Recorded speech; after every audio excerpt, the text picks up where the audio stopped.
सावनवा गे मैया चढ़ गेलो जब से सावनवा गे मैया सपना देखो ही रोज खिना तो कभी ना धीना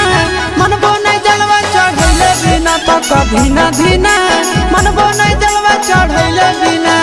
चढ़ गेलो जब से सावनवा गे मैया चढ़ गेलो जब से सावनवा गे मैया सपना देखो ही रोज खिना तो कभी ना धीना मनबो नहीं जलवा चढ़ैले बिना तो कभी ना धीना मनबो नहीं जलवा चढ़ैले बिना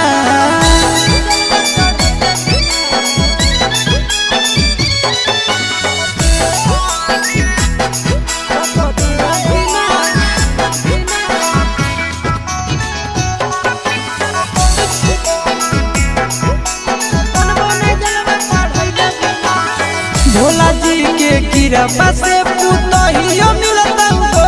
गे खानमो बनई तो मैया गोड़ो दबई तो गे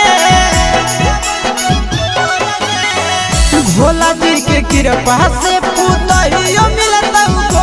गे खानमो बनई तो मैया गोड़ो दबई तो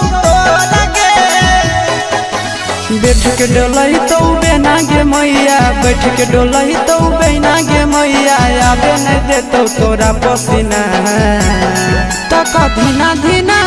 मनबो नहीं जलवा चढ़ैले बिना तो कभी ना धीना मनबो नहीं जलवा चढ़ैले बिना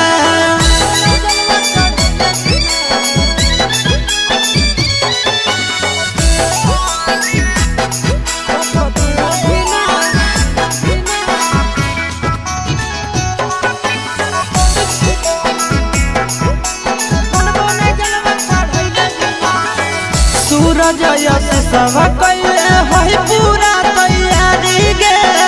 कर लेबै भूख नंदन भैया के सफारी गे सूरज यश सब कैले है पूरा तैयारी गे कर लेबै भूख नंदन भैया के सफारी गे दे दे तो जल्दी बनाई के मैया दे दे तो जल्दी बनाई के मैया खाई खातिर रहिया में खाना पीना तो कभी ना धीना